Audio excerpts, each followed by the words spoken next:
न्यायोचित मागहरूलाई न्यायोचित नाराहरूलाई सम्बोधन गरेर समस्याको समाधानका लागि तत्पर हुन आवश्यक छ। होइन भने समयले छोडिसक्नेछ। सम्माननीय प्रधान न्यायाधीशज्यू, तपाईँले भर्खरै जारी गर्नुभएको विज्ञप्ति हामीले पढिसकेका छौँ, हेरिसकेका छौँ। तपाईँको विज्ञप्तिको जवाब हामी यो मनबाट दिन चाहन्छौँ। अब तपाईँ भ्रष्टाचारको नाइकै भइसकेपछि, बिचौलियाको नाइकै भइसकेपछि, विकृति र विसङ्गतिको वाहक भइसकेपछि अब तपाईँसँग हामी कुनै किसिमको वार्ता गर्न तयार छैनौँ। त्यो वार्ताबाट समस्याको समाधान हुने हामीलाई विश्वास छैन। त्यसकारणले यथाशक्य चाँडो आजको सूर्यभरिमा तपाईँले राजीनामा गरिसक्नुहोस् भन्ने निवेदन गर्दै बिचमा मागलाई एउटा हाम्रो लजिकल इनमा पुर्याउने प्रतिबद्धता र वचनबद्धता व्यक्त गर्दै तमाम कान व्यवसायी साथीहरूलाई यो आन्दोलनलाई सशक्त रूपले अगाडि बढाउन आफ्ना सबै खालका कुराहरूलाई पर छाडेर यो आन्दोलन सफल पार्न अगाडि आइदिन आग्रह गर्दै बिदा हुन्छु। धन्यवाद। धन्यवाद रुद्र सर। यस पछाडि सर्वोच्च अदालत बार सेलका पूर्व कोषाध्यक्ष अधिवक्ता परशुराम कोइरालाजीलाई म अनुरोध गर्छु।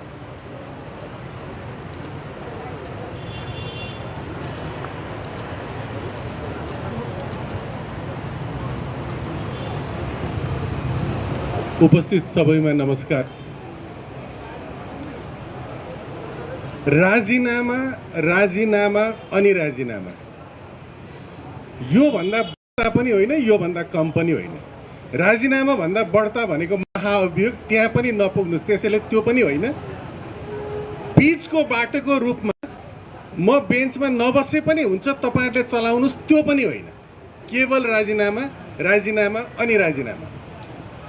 म यसैबाट सम्माननीय प्रधान न्यायाधीशज्यूलाई के अनुरोध गर्न चाहन्छु भने हामी तपाईँका शत्रु होइनौँ, हामी तपाईँको राम्रो भएको नै हेर्न चाहन्छौँ। आफूले अहिले हिजो जुन किसिमको मोटरसाइकलको त्यो जुन घर घराट त्यो एक्सलेटर दाब्ने कुरा, यो जसुकैले जेसुकैको नाममा गरेको भए पनि यसको पोको जान्छ, यसमा दुई मात्रै छैन। नेपाल बार एसोसिएसनको छाता मुनि भएको यो आन्दोलनमा हामी कसैले उत्तेजनापूर्वक केही पनि काम गरेका थिएनौँ, छैनौँ, गर्ने पनि छैनौँ। तर सर्वोच्च अदालतमा न्यायाधीशहरू आउनुहुन्छ, जानुहुन्छ, वकिलहरू रहिरहन्छन्। कुनै अमुक न्यायाधीश आउनुहुन्छ, जानुहुन्छ, हामी रहिरहन्छौँ। कोही न कोही वकिल अदालतमा आइरहन्छ। अदालत भनेको वकिलहरूको घर हो। सधैँ यो गेटबाट प्रवेश गरिरहने सर्वोच्च अदालतका वकिलहरू जो यहाँ प्र्याक्टिस गर्न आउनुहुन्छ, यहाँबाट प्रवेश गर्नुहुन्छ, मेन गेटबाट गर्नुहुन्न। त्यो गेट बन्द गरेर के गर्न खोज्नु भएको उहाँले? अनि हामीहरू आफ्नै घरमा प्रवेश गरेर शान्तिपूर्वकले बसिरहँदाखेरि किन डिस्टर्ब गर्नु परेको? यो बुझ्न नसक्ने कुरा। यसले गर्दाखेरि उहाँले विगतमा यतिका वर्षमा यदि केही सत कमाउनु भएको रहेछ भने आफ्नै यस्ता चाइल्डिस र लज्जास्पद सेमफुल काम गरेर उहाँले त्यो आफ्नो सतलाई पनि घटाइरहनु भएको छ। म यो मञ्चबाट यो बहिरो, यो लाटो बनेर बसिरहेको पोलिटिकल पार्टीको पनि कानमा कराउन चाहन्छु तपाईँहरू माध्यमबाट। त्यो भनेको हिजोको विगतमा महाअभियोग ल्याउनको लागि हतार नगर्ने पार्टीहरू, वकिलहरू यहाँनिर चाहिँ भद्रतापूर्वकले राजीनामा देऊ भनेर माग गरिरहेको अवस्थामा, उहाँलाई फेस सेभिङ गराइरहेको अवस्थामा यतिका दिनसम्म गर्दा वकिलमाथि हातपात हुने, घचडा हुने, लाठीचार्ज हुने, वकिलहरूको हात किल्चिँदै, जिउ किल्चिँदै, बुट बजार्दै अगाडि बढ्ने प्रहरीहरू किन गराउँदै हुनुहुन्छ? यसबाट तपाईँलाई के लाभ प्राप्त हुन्छ? हामीले भनेको तपाईँले लामो समय प्रधान न्यायाधीश भएर खाइसक्नु भयो।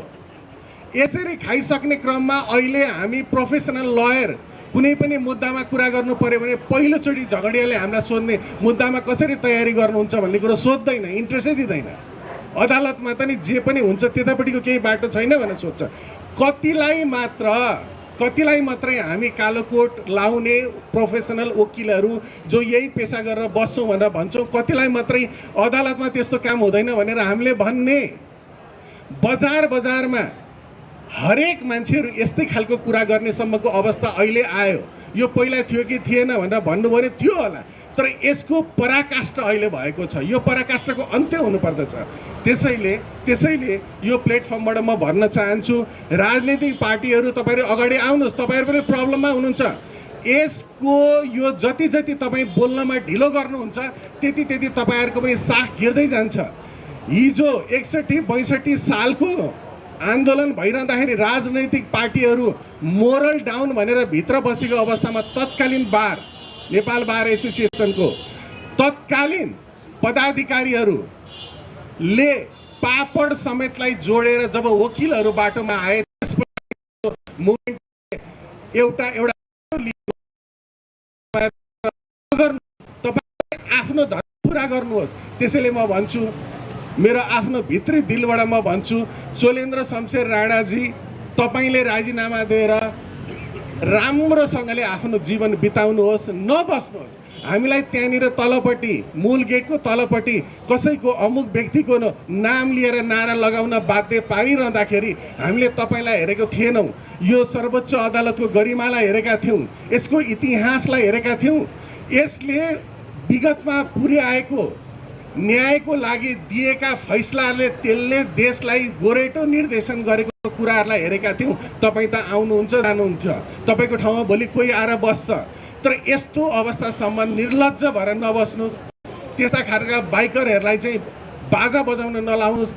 सभ्य तरिकाले भइरहेको आन्दोलनको कुरालाई सुन्नुहोस्, आफ्नो कानमा मनन गर्नुहोस् र तपाईँ राजीनामा दिएर जानुहोस्।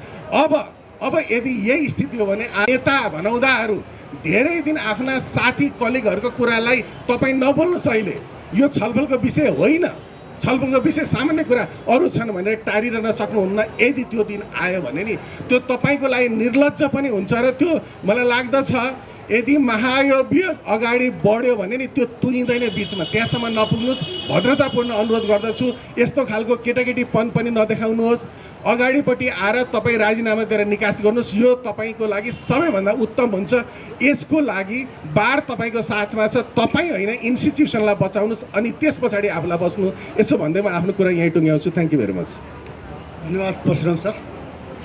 यस पछाडि सर्वोच्च बारका पूर्व कार्य समिति सदस्य लक्ष्मी पोखरेल, अधिवक्ता लक्ष्मी पोखरेल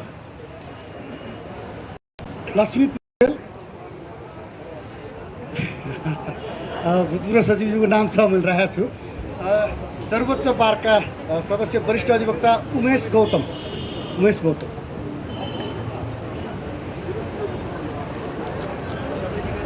उपस्थित साथीहरू र मेरा पत्रकार बन्धुहरू, अहिले हामी वास्तवमा एउटा गम्भीर न्यायिक विचलनको सम्बन्धमा एउटा गम्भीर मोडमा उभिएका छौँ र हामी यो विचलनलाई सही बाटोमा ल्याउनको लागि आज कति दिनदेखि अनवरत रूपमा डेमोन्स्ट्रेसनका कार्यक्रमहरू हामी गरि नै राखेका छौँ।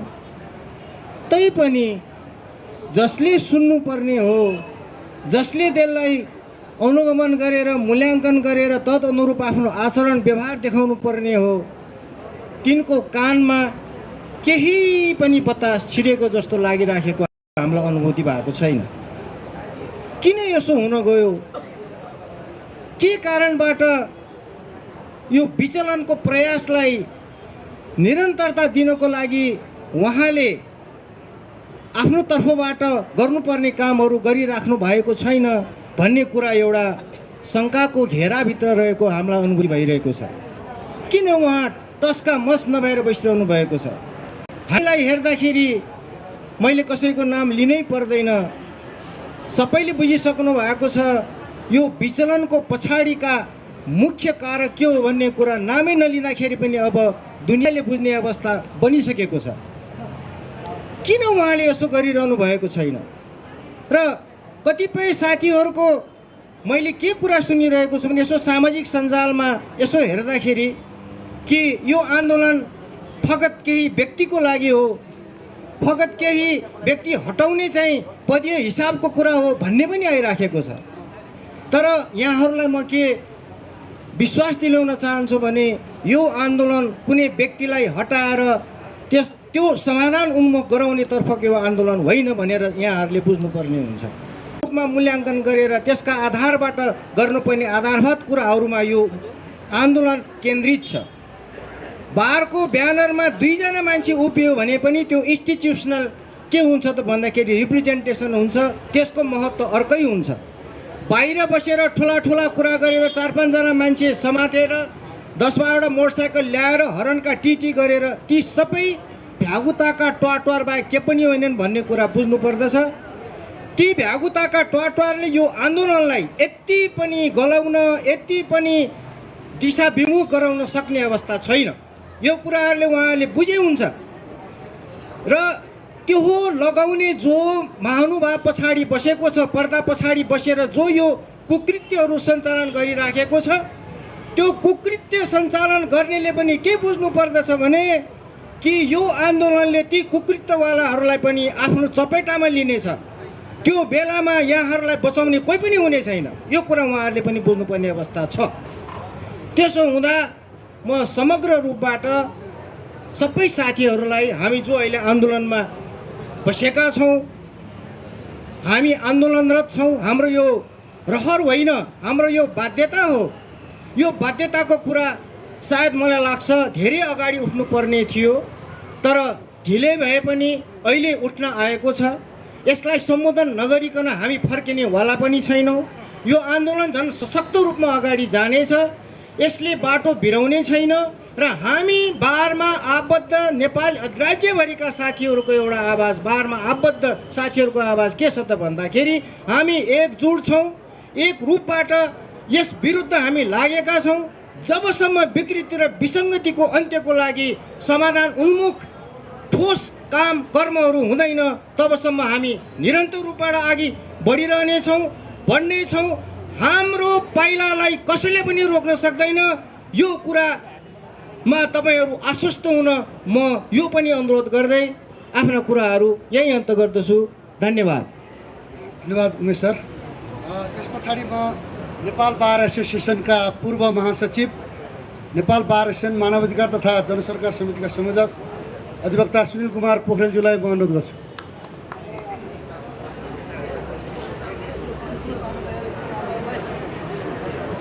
धन्यवाद लिम्बुजी।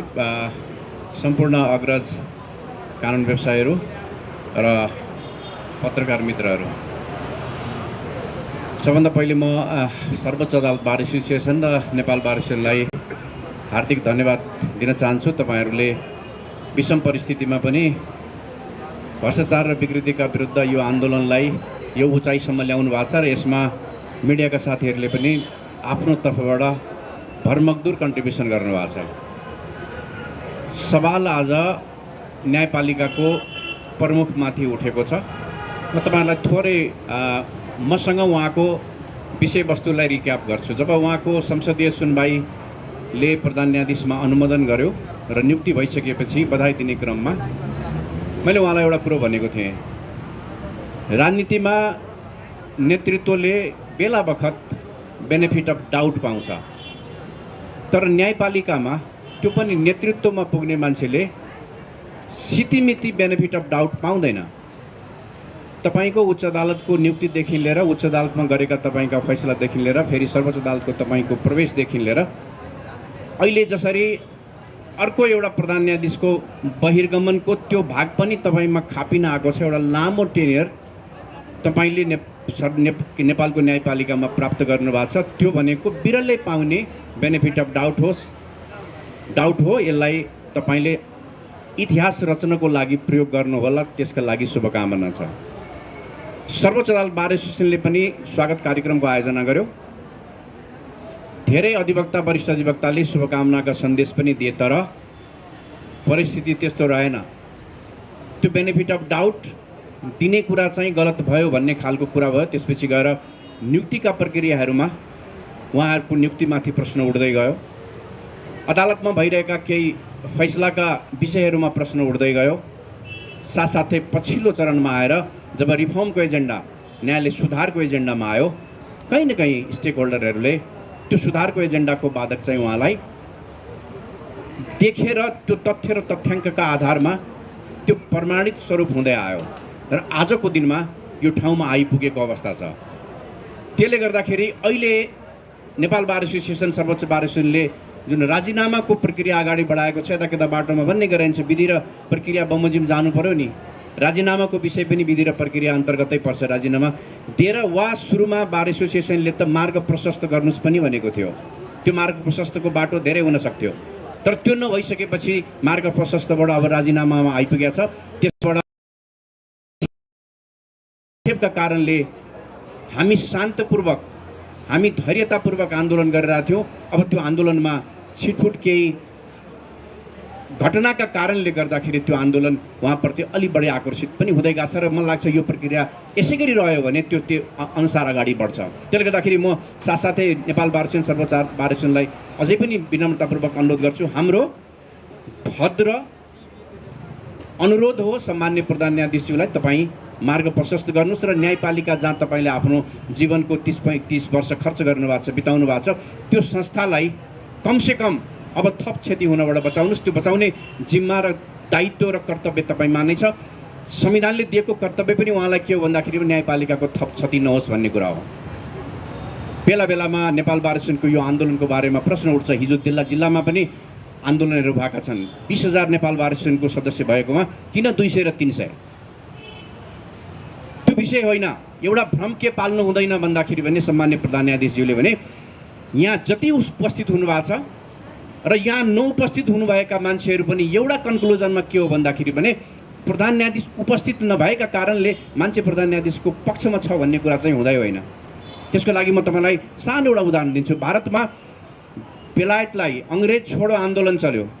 त्यो आन्दोलनको दुईटा पाटो गयो। गान्धीले अहिंसा आन्दोलन रोज्नुभयो, भगत सिंह र सुभाष चन्द्र बोसले अङ्ग्रेजको विरुद्ध हिंसक आन्दोलन सुरु गर्नुभयो। गान्धीले त्यसमा रोक्नुभयो र गान्धीलाई त्यतिखेर आरोप पनि लागेको थियो। यसको अहिंसाको आन्दोलनले कता अङ्ग्रेजलाई समर्थन गर्न खोजेको त होइन, तर होइन नि, गान्धीले कहिले पनि अङ्ग्रेजको समर्थन गर्नुभएको थिएन। त्यसले गर्दाखेरि हाम्रो भद्र अवज्ञा र हाम्रो भद्र शालीन प्रस्तुति अथवा शालीन अनुरोधका कारणले अथवा कसैले विधि र प्रक्रियाको कुरो गरेको छ भने त्यो चाहिँ प्रधान न्यायाधीशलाई बचाउनको लागि गरिएको अनुरोध हुँदै होइन। मलाई लाग्छ मैले देशैभरिका वकिलहरूसँग बुझ्दाखेरि उहाँको बहिर्गमनभन्दा बाहेक अरू वकिलहरूले सोचेकै छन् एका दुःखा एक्सेप्सनल रूपमा मात्रै होला। सबै कानुन व्यवसायीहरूले जे तथ्य तथ्याङ्क जसरी आएको अवस्था छ, अबको निकास भनेको प्रधान न्यायाधीशको बहिर्गमन नै हो। त्यसले गर्दाखेरि एउटा यो कन्क्लुजनमा पुगिसकेपछि अब उहाँको बसिराख्नुपर्छ, बहिर्गमन हुनु हुँदैन। म चाहिँ विधि र प्रक्रिया अथवा महाभियोग फेस गर्छु अथवा पार्लियामेन्टमा जान्छु भन्ने कुरा चाहिँ मलाई लाग्छ अब न्यायपालिकाप्रति उहाँले गरेको बेइमानी हुन जान्छ। त्यसले गर्दाखेरि साधारण अनुरोध सम्मान्य प्रधान न्यायाधीशज्यू, तपाईँ र खास गरिकन तपाईँले काम गरेको न्यायपालिकाको भविष्यका लागि पनि अब मार्ग प्रशस्त गर्नुपर्ने बाहेकको अरू उपाय केही पनि छैन। यो आन्दोलनको माग पनि त्यही नै हो र जबसम्म त्यो हुँदैन यो आन्दोलन अगाडि बढिरहन्छ। यसले थप उचाइ प्राप्त गर्दै जान्छ। क्षति हुने भनेको चाहिँ अब व्यक्तिगत रूपमा सम्मान्य प्रधान न्यायाधीशज्यूको मात्रै हो, अरू कसैको पनि होइन। दोस्रो सवाल, यो आन्दोलनसँग अर्को विषय जोडिएको विषय छ, अदालतमा सुनवाई भएन भन्ने। हेर्नुहोस्, हरेक घटनाको दुईटा कुरा हुन्छ, एउटा कारण हुन्छ, एउटा त्यसको प्रभाव हुन्छ। यो आन्दोलन हुनुपर्नेको कारण भनेको प्रधान न्यायाधीश हो र त्यसको प्रभाव भनेको अदालतमा सुनवाई नहुने हो। हामी फेरि पनि अनुरोध गर्छौँ, तपाईँ कारण सम्बोधन गर्नुहोस्, प्रभावहरू आफै निस्तेज भएर जान्छन्, रोकिएर जान्छन्। त्यसले गर्दाखेरि न्यायालयको काम कारवाहीहरू सुचारू हुने कुराहरूलाई मलाई लाग्छ अहिले भनेको कारणको रूपमा जहाँ छ नेपाल बार एसोसिएसनले, सर्वोच्च अदालत बार एसोसिएसनले त्यो कारणको सम्बोधन गर्न खोजेको छ। हामीले त्यो कारणको सम्बोधन गर्न सकेनौँ भने त्यो सुनवाईको रूपमा मात्रै हुन जान्छ। त्यसले गर्दाखेरि यदाकदा त्यो सुनवाईहरू रोकिएको अवस्थालाई पनि हामीले धैर्यधारणपूर्वक हेर्नुपर्ने छ। मैले बुझेको छु, मैले सुनेको छु कि भन्दाखेरि अदालतको सुनवाईहरू इमर्जेन्सीको बेलामा पनि रोकिँदैन। हामीले अत्यावश्यक सेवा अर्कालाई सञ्चालन गर्न भन्छौँ, तर हामी कसरी सेवा रोक्न सक्छौँ? सायद मलाई लाग्छ त्यसको पनि मध्यमार्गी बाटो खोज्न सकिन्छ। उहाँ बिनाको इजलासहरू सञ्चालनको विषय पनि खोज्न सकिन्छ। नेपाल बार एसोसिएसनले, सर्वोच्च अदालत बार एसोसिएसनले सायद मलाई लाग्छ तर्फ पनि पहल गर्नेछ। तर त्यो खुलेका कारणले, अन्य इजलासहरू सञ्चालन भएका कारणले, बन्दी प्रदर्शनको रिट सञ्चालन भएका कारणले प्रधान न्यायाधीशलाई चाहिँ अब राजीनामा दिनु पर्दैन, प्रधान न्यायाधीशले अब छोड्नु पर्दैन भन्ने खालको अर्थ लगाउनु हुँदैन। किन भन्दाखेरि भने उहाँमाथि सङ्गीन प्रश्नहरू उभिसकेका छन्, अन्य न्यायपालिकासँग जोडिएका अन्य विषयहरू पनि छन्। तर प्रथम विषय भनेको चाहिँ अब प्रधान न्यायाधीशको बहिर्गमन नै हो। यो कुरालाई हामीले मनन गर्न सक्यौँ र यो कुरालाई वास्तवमा थाहा अब जिल्लामा आज हिजोदेखि जिल्लामा पनि यो कानुन व्यवसायीहरूले धरना दिएका छन्, तपाईँ हामीले देखिरहेका छौँ। त्यसले गर्दाखेरि अब प्रधान न्यायाधीशले थप म बसिरहन्छु अथवा मै नै सञ्चालन गर्छु भन्ने खालको कुरा गर्नुभएको छ भने सायद मलाई लाग्छ उहाँ आफ्नो संवैधानिक दायित्वबाट च्युत भएको ठहरिन्छ। तपाईँमाथि सङ्गीन प्रश्न छन्, त्यो प्रश्नहरू यस्ता खालका छन् कि भने कुनै पनि तर्फबाट एउटा प्रमाणबाट अर्को प्रमाणबाट प्रमाणित भइरहेका अवस्था छन्। त्यसले गर्दाखेरि यतिको सम्मानित ठाउँमा सायद मलाई लाग्छ सम्मानितज्यूलाई म अनुरोध गर्छु, तपाईँको ठाउँमा म भए चाहिँ 15 दिन अगाडि छोडेर हिँडिसकेका हुन्थेँ। के का लागि भन्दाखेरि त्यो जहाँ काम गरेको छु त्यही ठाउँका लागि। त्यसले गर्दाखेरि हाम्रो सादरपूर्वक अनुरोध छ, तपाईँ अब मार्ग प्रशस्त यो अदालतलाई यो न्यायालयलाई अब सञ्चालन गर्न दिनुहोस् र साथसाथै तपाईँका आवक जीवनहरू किन भन्दाखेरि जहिले पनि के हुन्छ भने मङ्सिर 2079 पछि त उहाँ यो न्यायालयमा रहनुहुन्न, 65 वर्ष उमेरका कारणले रिटायर भइहाल्नुहुन्छ। त्यसपछि पनि जीवन हुन्छ, त्यसपछि पनि लामो जीवन हुन्छ। त्यसले गर्दाखेरि त्यो जीवनको सोचका लागि पनि मलाई लाग्छ तपाईँमाथि उठेका जे प्रश्नहरू छन् त्यसलाई तपाईँले सहस्र रूपमा स्वीकार गर्नुहोस्, त्यसलाई फेस गर्नुहोस् र मार्ग प्रशस्त गर्नुहोस् भन्ने नै मेरो व्यक्तिगत रूपमा र खास गरिकन आन्दोलनको पनि त्यही कुरा भएको हुनाले फेरि पनि दोहोऱ्याएर मैले निवेदन गरेँ। अबको यो आन्दोलनको एउटै मात्रै माग त्यो भनेको सामान्य प्रधान न्यायाधीशज्यूले मार्ग प्रशस्त गर्ने कुरा हो। त्यो मार्ग प्रशस्त हुन्छ भन्ने कुरा चाहिँ जसरी मैले उहाँलाई शुभकामना दिँदाखेरिको अवस्थामा विश्वास जाहेर गरेको थिएँ, त्यो विश्वास आज पनि जाहेर गर्छु र यही फोरमबाट फेरि पनि विनम्रतापूर्वक अनुरोध गर्छु कि भोलिदेखि यो अदालतमा कायम मुकाम प्रधान न्यायाधीशबाट कलिस तोकिनेछ र त्यो प्रक्रिया अगाडि बढ्नेछ भन्ने कुराको विश्वासका साथ अनुरोध गर्दै बिदा हुन्छु। धन्यवाद, नमस्कार। धन्यवाद पूर्व महासचिव सुनिल कुमार पोखरेल। यस पछाडि मैले अगाडि सर्वोच्च बार सङ्घका पूर्व सचिव वरिष्ठ अधिवक्ता आदरणीय श्री हरिशङ्कर निरौलाजी।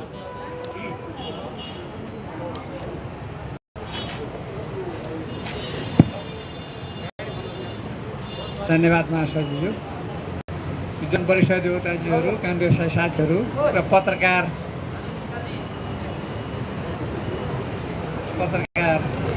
बन्धुहरू, ठिक छ। कुरा धेरै आइसकेका छ। हामी कानुन व्यवसायीहरूले धेरैवटा माग राखेका छैनौँ, केवल मात्र दुईटा। म पत्रकार साथीभाइलाई जोड गरेर भन्छु, हाम्रो धेरै माग छैन, केवल दुईटा मात्र माग छ।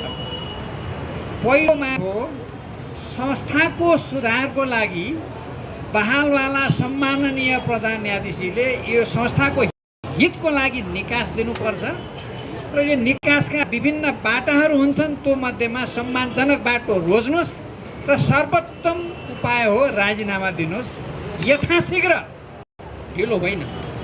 जति ढिलो गर्नुहुन्छ त्यति नै अप्ठ्यारो थपिँदै जान्छ, उहाँको इज्जत प्रतिष्ठामा धक्का लाग्दै जान्छ। आज जे जस्तो अवस्था छ, भोलि बिहान सूर्योदय नहुँदैमा सकेसम्म राम्रो समाचार सुन्न पाऊँ उहाँको राजीनामा गयो या राजीनामा आयो। पहिलो हाम्रो यो माग हो। र दोस्रो माग हाम्रो के छ, म लामो बोल्न चाहन्न। दोस्रो माग न्यायपालिकाभित्र विकृति र विसङ्गति असाध्यै बढेर गयो र बढ्दै गइरहेको छ भन्ने एउटा ठहरमा छानबिन समिति पुग्यो। त्यो छानबिन समिति सर्वोच्च अदालतभित्रको मात्र होइन, सर्वोच्च अदालत, नेपाल बार एसोसिएसन, सर्वोच्च अदालत बार एसोसिएसन सबैको संलग्नतामा धेरै महिना लामो समय खर्चेर त्यसमा चाहिँ आपसी सहमतिकोमा सर्वसम्मत प्रतिवेदन भन्छौँ हामीहरू, त्यसलाई एउटा निष्कर्षमा पुग्यो। ठिक छ, त्यसमा लेखिएको A to Z एकै रातमा, एकै दिनमा, एकै हप्तामा कार्यान्वयन गर्न नसकिएला, त्यो हामी पनि मान्छौँ। तर त्यसको कार्यान्वयनको प्रारम्भ त हुन पर्यो। मिडियामा तपाईँहरू मार्फत हामीलाई जानकारी आयो, यति गतेदेखि म यो चाहिँ कुरा लागू गर्छु, त्यो गते बित्यो, लागू भएन। त्यसपछि फेरि भयो, होइन अर्को यो फलानु महिनाको सङ्क्रान्तिदेखि लागू गर्छु, त्यो पनि भएन। अब कुनै पनि कुराकानी यताउता गरेर भोलिको केही विश्वास भयो होइन।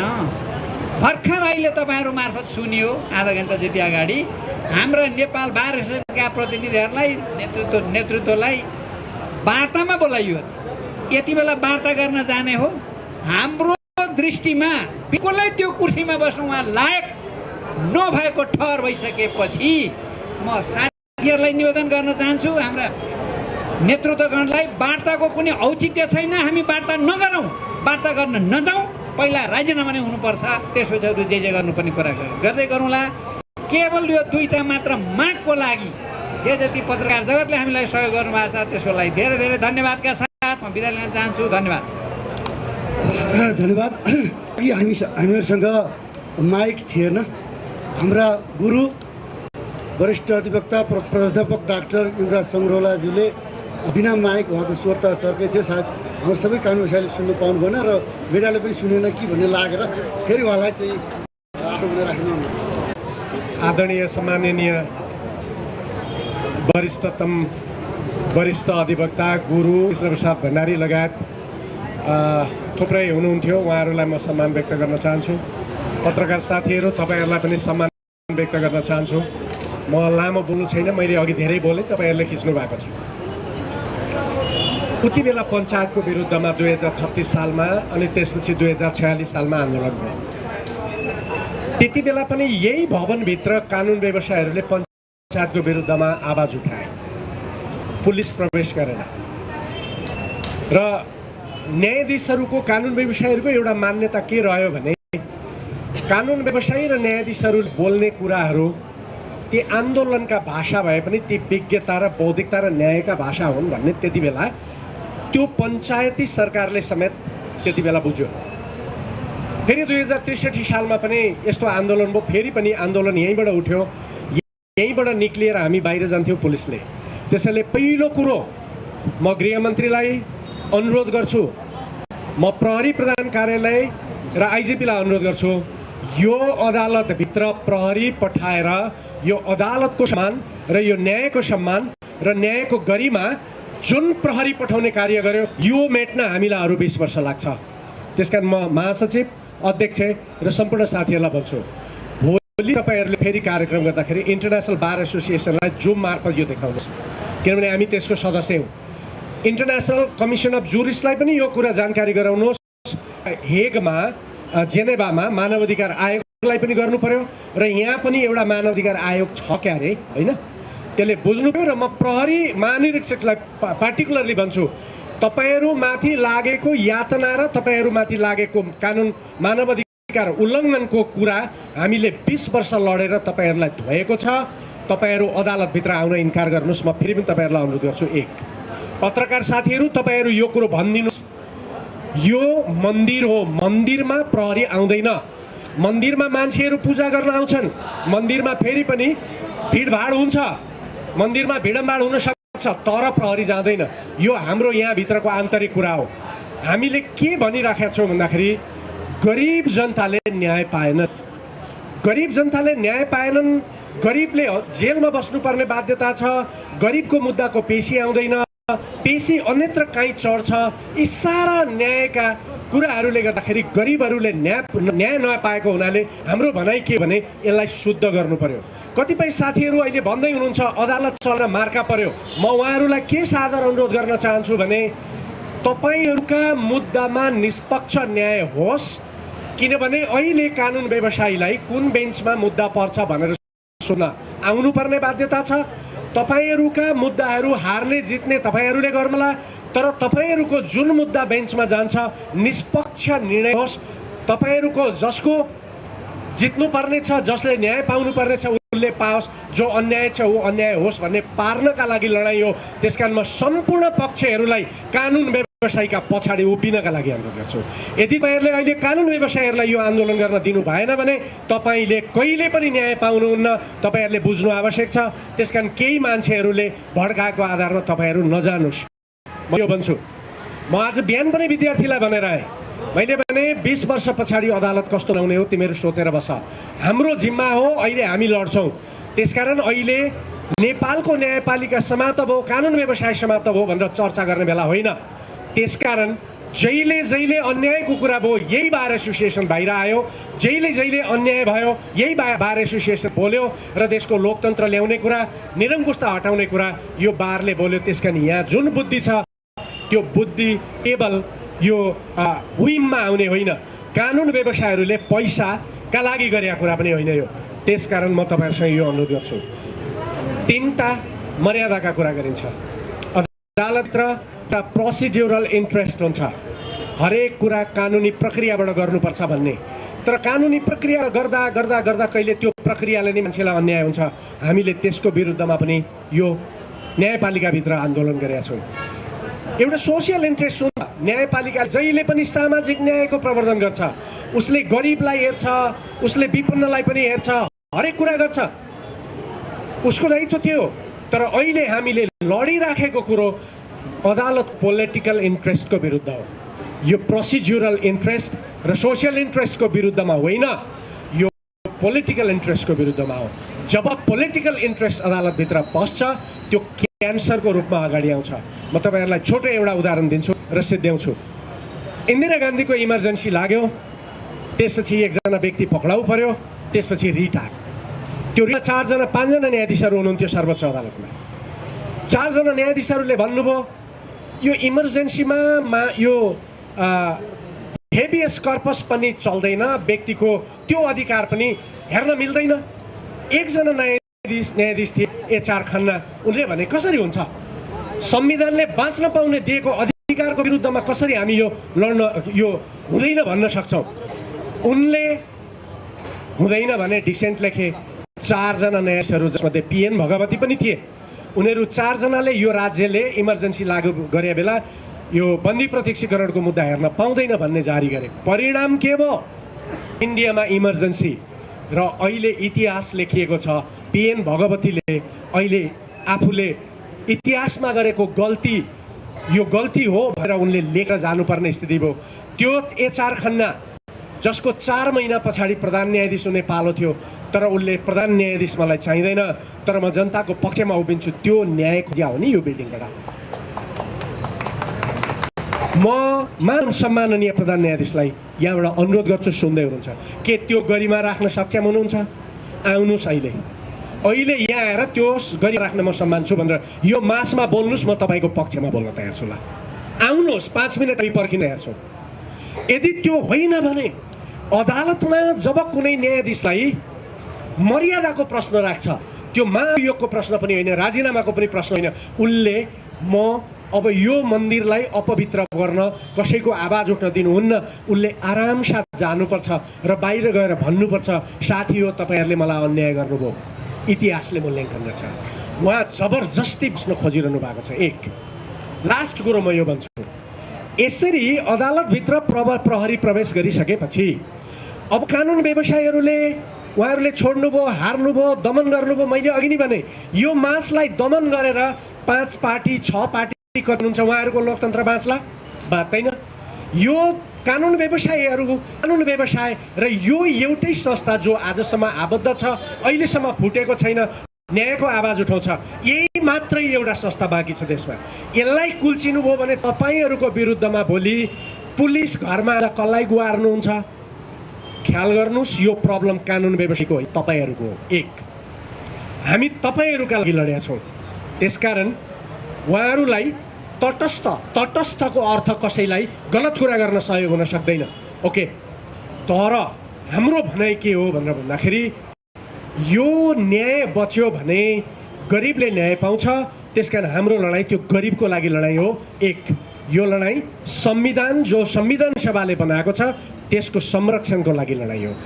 मैले अघि नै भने निष्पक्ष र स्वच्छ न्याय यहाँ हुनुपर्छ, त्यो भएन भन्ने कुरा हो। त्यसकारण मलाई राजीनामा दिनुहोस् भने हो, त्यसका लागि यो लडाइँ हो। तेस्रो कुरो, यो आम जनताका लागि कानुन व्यवसायीहरूको अरू नबोले पनि हामी बोल्छौँ भन्ने प्रतिबद्धता हो। त्यसकारण लास्टमा एउटा कथा सुनाइदिन्छु। एकजना बुढो मान्छे थियो, ओके, उसको नाति थियो। यो कानुन व्यवसायभित्र बडा प्रचलित कथा हो। उसको नाति बडा फटा थियो। एक दिन उनले एउटा सानो बडैचरा रुखबाट समातेर लिएर आयो अनि बाबुलाई भन्यो, ए बुढो मान्छे, ए हजुरबाउ, मेरो हातमा के छ? उसले हात यसरी राखेको थियो। हजुरबाबुलाई थाहा थियो यहाँ चरा छ। हजुरबाबुले भन्यो, तेरोमा बट्टै चरा छ। अनि उसले प्रश्न गर्यो, यो जिउँदो छ कि मरेको छ? नाति के चाहन्थ्यो भने हजुरबाबुको विरुद्धमा केही कुरा गरौँ। हजुरबाबुले बडा बिप पुर्याएर सोध्यो, अब मैले जिउँदो भने त मलाई गलत प्रमाणित गर्न यसले भित्र निचोरेर मार्छ, अब मैले झुटो कुरो बोल्नु पर्यो।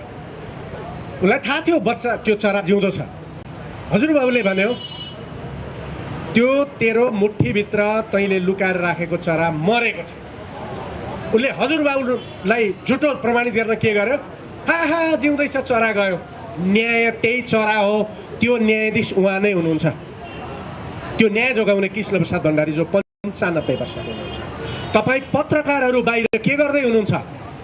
युट्युबमा गएर कानुन व्यवसायीहरूलाई कालो कोटको गाली गर्दै हुनुहुन्छ। कालो कोटको बारेमा पनि सिकेर जानुहोस्। आज कालो कोट भनेर गाली नगर्नुहोस्। पुष्कर शमशेर राणाको कथा पढ्नुहोस्। पुष्कर शमशेर राणाले एउटा कथा लेखेका छन्, परिबन्ध भन्ने। दुईजना श्रीमती श्रीमान घरायसी कुरामा रिसाए, असाध्य प्रेम गर्थे, बोलचाल गरेनन्। 2 घन्टा पछाडिबाट यसले बोले हुने दुईटाको प्रेम यताउता गऱ्यो, यताउता बोलेन। 3 दिन भयो बोलेन। उसले खाना बनाउन लागि ऊ तातो पानी तताएर अँगेनामा बस्यो। एउटा ढिकी च्याउ आयो।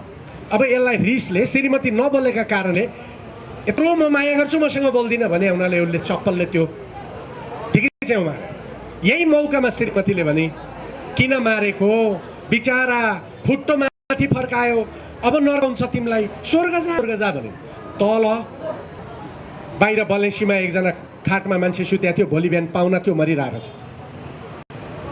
त्यही श्रीमतीले भनेको कुरा बाटोमा हिँड्ने मान्छेले सुनेछ। उसले अदालतमा उपस्थित भएर भन्यो, हिजो बेलुका यति बेला एसकी स्वास्नीले किन मारेको नि? लौ नमार न, खुट्टो माथि फर्कायो, स्वर्ग जा, नर्क जान्छस् त भनेर भने मैले सुने। उसले सुने गलत हो? होइन। माया गलत हो? होइन। ढिको च्याउ मारे गलत हो? होइन। अदालतमा न्यायाधीशका अगाडि हेर्नुहोस्, के सेतो के कालो बुझ्नुहोस्। आज मारेको ढिकी च्याउ थियो, दोष के लाग्यो? मान्छे मारेको। यही हो सेतो कालो हुनु भने। संसारमा कुनै ताक छैन जसले त्यो सेतोमा लागेको कालोलाई फेरि बदल्छ र सेतो बनाउँछ।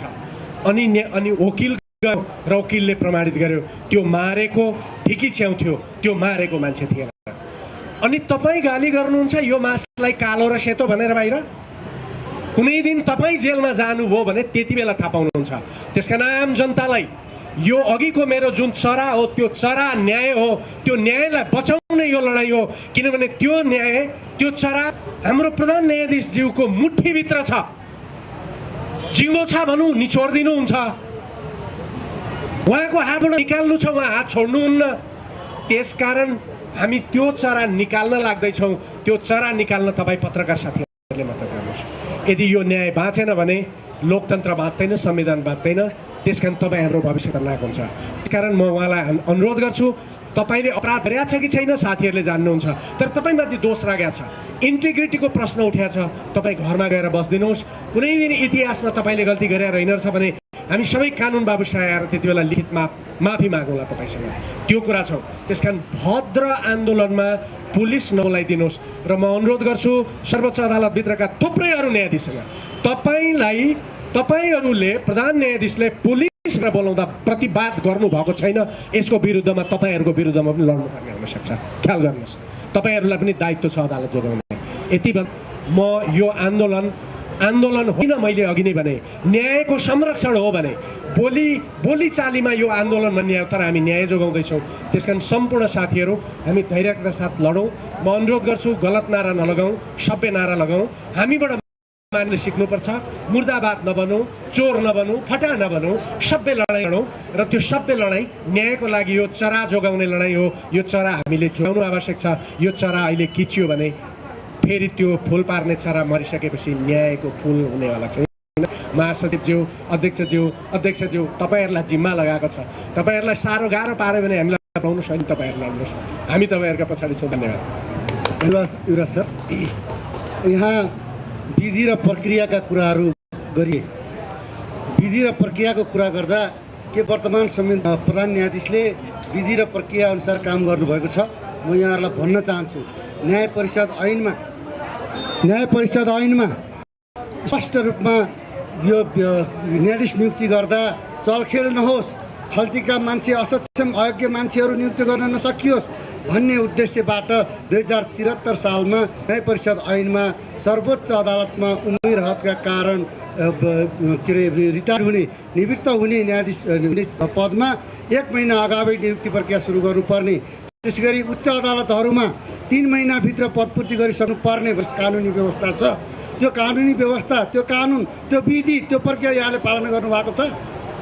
म अर्को पनि सम्झाउन चाहन्छु, मैले इतिहासमा मैले पढेको थिएँ, यही सर्वोच्च अदालतको भवन उद्घाटनको सिलसिलामा तत्कालीन राजाले भनेको भनाइ म यहाँ उल्लेख गर्न चाहन्छु कि विधि र प्रक्रियामा अरूलाई बाँध्न खोज्नेहरूले पहिले आफै विधि प्रक्रियामा बाँधिउन् भनेर भनेका थिए।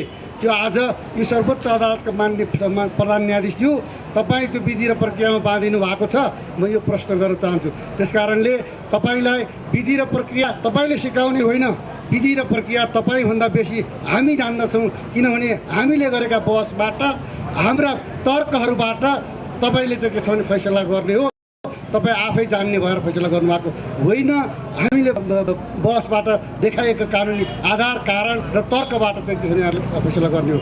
त्यसो भए हुनाले म विधि र प्रक्रियाका कुरा देखाएर खालि के छ भने आफूले हिजो लेनदेनमा भागभण्डामा साथ दिएका वा साथ लिएका व्यक्तिहरूले मलाई जोगाइराख्छन्, यिनीहरू सडकबाट नारा लगाउँदैमा मलाई चाहिँ कसले हटाउन सक्छ भने जो दम्ब राख्नु भएको छ।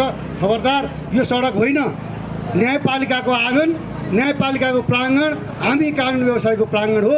तपाईँ त पाहुना हो, एकपटक आउनुहुन्छ, कार्यकाल सकिन्छ, पदमुक्त हुनुहुन्छ, जानुहुन्छ।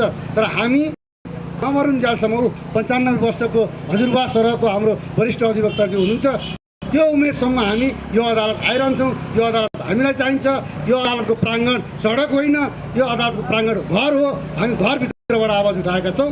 घरभित्रको आवाज नसुनेर सडकको आवाज भन्नुहुन्छ भने तपाईँका दिन अब धेरै लामो छैनन्। तसर्थ हामी यो खबरदारी गर्न चाहन्छौँ। र आजको यस कार्यक्रममा यही कार्यक्रमकै बिचमा हाम्रा साथी काठमाडौँ जिल्ला अदालत बार एसोसिएसनका कार्य समितिका सदस्य अधिवक्ता वीरेन्द्र पाठकलाई प्रहरीको लाठीले खुट्टामा चोट लागेको छ। अहिले प्लास्टर गरेर ब्यान्डेज गरेर आउनु भएको छ हस्पिटलदेखि।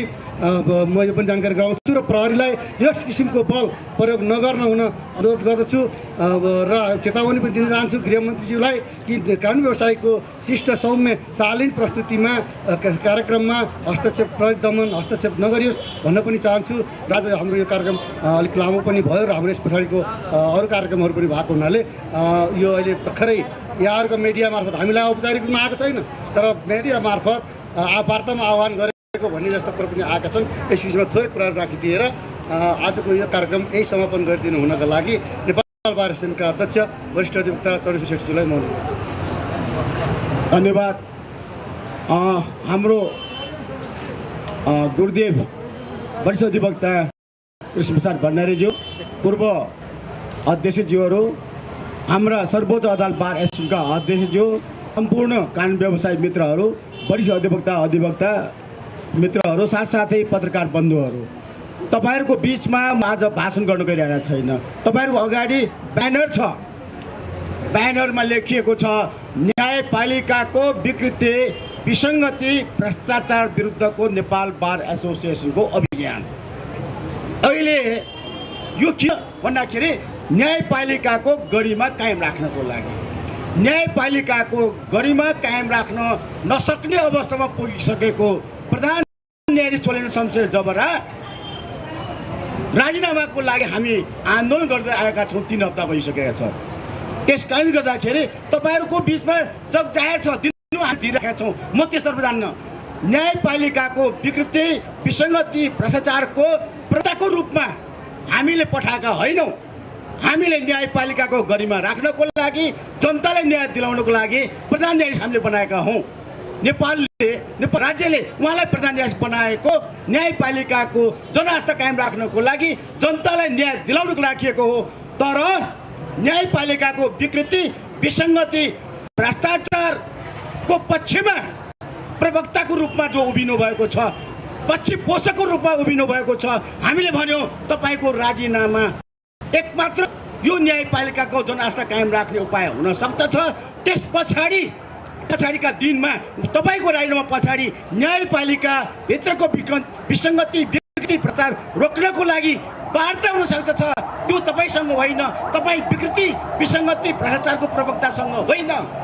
त्यसकारणले गर्दाखेरि कृपया राजीनामा दिनुहोस्, न्यायपालिकाको गरिमा राख्नुहोस्। तपाईँले प्रधान न्यायाधीश नियुक्ति हुँदाखेरि जे शपथ खाएको छ त्यो शपथ अनुसार गरिमा कायम राख्नको लागि बच्ची खुचेको गरिमा कायम राख्नको लागि तपाईँले कृपया राजीनामा दिनुहोस्। र यति कुरा राख्दै राजीनामा माग गरिराखेको सन्दर्भमा तपाईँहरूको बिचमा आज हामीले के भन्यौँ भन्दाखेरि राजीनामाको लागि शान्तिपूर्ण ढङ्गबाट सडकमा नगइकन न्यायपालिकाको मन्दिरभित्रै बसेर हामीले आफ्नो आवाज बुलन्द गर्दैको अवस्थामा हामीमाथि प्रहरीको हस्तक्षेप, हाम्रो माइक खोज्ने काम, हाम्रो साथीहरूलाई घाइते गर्ने काम जो गरिरहेको छ नि त्यसले के देखाउँदछ भन्दाखेरि उहाँ वार्ता चाहेको भन्ने जुन कुरा सुनियो त्यो होइन। न्यायपालिकामा विसङ्गति विकृति भ्रष्टाचार अझ कायम रहन चाहन्छ, तपाईँसँग वार्ता हुन सक्दैन। तपाईँ राजीनामा गर्नुहोस्। त्यसपछिका बाँकी रहेका न्यायाधीशहरू अदालत न्यायपालिकासँगका स्टेक होल्डरहरूसँग हामीले हरिकृष्ण कार्कीको प्रतिवेदन कार्यान्वयन गर्दै डे 1बाट कार्यान्वयन गर्दै न्यायपालिकाको गरिमा कायम चाहन्छौँ। उहाँले आज स्टेटमेन्ट जारी गर्नुभएको भन्ने सुनियो, हामीले देखेका छैनौँ, हामीले पाएका छैनौँ। नेपाल बार एसोसिएसनलाई अहिलेसम्म त्यस्तो कुरा आएको छैन। उहाँ कहाँ को गएको छ? बिचौलियाका भागहरू गएका छन्, उनीहरूको पालन पोषण गरिराखेका छन्।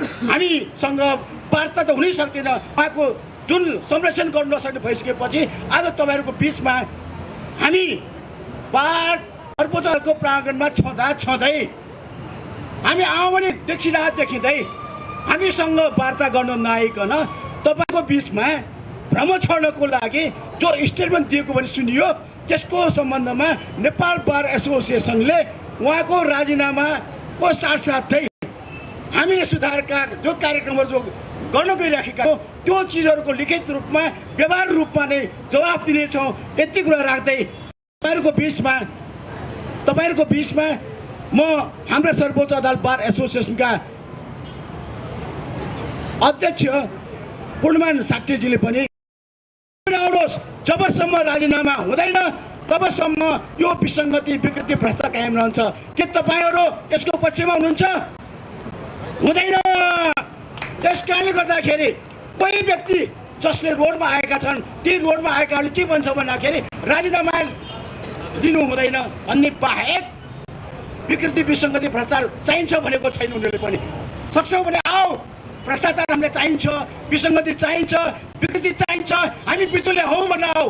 त्यो बेलामा देखिन्छ जनताले के गर्छ।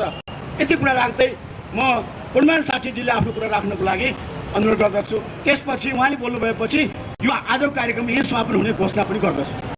धन्यवाद अध्यक्षज्यू। पत्रकार मित्रहरू, केही कुराहरू प्रश्न पार्नुपर्ने अवस्था आएको हुनाले म बुँदागत रूपमा प्रश्न पारौँ। हाम्रो यो नेपाल बारको कार्यक्रम, धरनाको कार्यक्रम यथावत चलिरहेको छ, चलिरहन्छ। उनीहरूलाई जाने सोच्छौँ, अब चाँडै हुन्छ जस्तो मलाई लाग्छ। एउटा कुरो त्यो जानकारी गराउन चाहन्छु। दोस्रो कुरो के हो भनेदेखि चाहिँ अहिले हाम्रो जानकारीमा आएको प्रधान न्यायाधीशले पत्रकारहरूलाई बोलाएर एउटा वक्तव्य जारी गर्नुभएको छ। त्यो वक्तव्यको बारेमा हामीलाई ध्यानाकर्षण चाहिँ भएको छ, तर उहाँले वक्तव्यबाट चाहिँ वार्तामा बोलाएको भन्ने कुरो चाहिँ हाम्रो ध्यानाकर्षण भएको छ। वक्तव्यबाट आफ्ना अदालतका अभिन्न अङ्ग अफिसर्स अफ द कोर्टको एसोसिएसनको नेतृत्वमा भइरहेको आन्दोलनलाई, आफ्नो अफिस मुनि भइरहेको आन्दोलनलाई वक्तव्यबाट चाहिँ वार्ता आवानेको देखिन्छ। त्यो वार्ताको त्यो वक्तव्यको जवाब पनि हामी वक्तव्यबाट नै दिन्छौँ। यो कुरा पनि तपाईँहरूलाई अनुरोध गर्न चाहन्छौँ। अनि तेस्रो कुरा के हो भनेदेखि चाहिँ हामीले सर्वोच्च अदालतको न्यायपालिकाको विकृति विसङ्गतिको मूल ढोका नै बन्द गर्ने व्यक्तित्व चाहिँ अहिले चौलेन्द्र शमशेर जबरा भएको भन्ने हामीले ठहर गरिसकेपछि, उहाँलाई हामीले प्रवेश नै निषेध गरिसकेपछि, उहाँ असक्षम अयोग्य छ भनिसकेपछि, उहाँको नेतृत्व हामी मान्यता दिँदैनौँ भनिसकेपछि अब उहाँसँग हामीले वार्ता गर्ने प्रश्नै उठ्दैन। यो पनि म तपाईँहरूलाई प्रश्न राख्न चाहन्छु नेपाल बारको तर्फबाट, सर्वोच्च बारको तर्फबाट। र म के भन्न चाहन्छु भनेदेखि चाहिँ हाम्रो वार्ता गर्ने उहाँले पदत्याग गरिसकेपछि हाम्रो वार्ता भनेको चाहिँ अब आउने नेतृत्वसँग न्यायपालिकाको सुदृढीकरणको लागि चाल्नुपर्ने कदमहरू, विस्तृत कदमहरू र हाम्रो हरिकृष्ण कार्कीको नेतृत्वमा बारले समेत सहभागिताबाट तयार पारेको कार्ययोजना, न्यायपालिकाको सुदृढ कार्ययोजना कार्यान्वयनको लागि नयाँ आउने नेतृत्वसँग हामी छलफल गर्ने हो। अहिलेको नेतृत्वसँग हाम्रो छलफल हुन सक्दैन, उहाँसँग हाम्रो वार्ता हुन सक्दैन भन्ने म तपाईँहरूलाई जानकारी दिन चाहन्छु र उहाँको वक्तव्यको जवाब हामी वक्तव्यबाट दिन्छौँ। धन्यवाद। धन्यवाद साथीहरू। भोलि हामी फेरि पनि 9:30 बजे प्राङ्गणमा कानुन व्यवसाय मित्रहरू आउनुहुनेछ, हामी भेला हुनेछौँ र भोलि 10 बजेदेखि 11:30 सम्म सर्वोच्च अदालत बार एसोसिएसन प्राङ्गण, यो नेपाल बारको प्राङ्गणबाट सर्वोच्च अदालतको प्राङ्गणमा हामी जानेछौँ। त्यहाँ दुईटै गेट हामीले बन्द गर्नको लागि आह्वान गरिराखेका छौँ। प्रहरी सुरक्षा कर्मीहरूले हामीलाई जुन रोक्ने काम गरिराखेका छ, भोलि नरोकियोस्। यो राजीनामा आएपछि तपाईँहरूले बन्द गर्न आउनु पर्दैन, तपाईँहरूले रोक्न आउनु पर्दैन, हामी आफै खोल्छौँ। यति कुरा राख्दै आजको कार्यक्रम समापन भएको घोषणा गर्दछु। धन्यवाद, नमस्कार।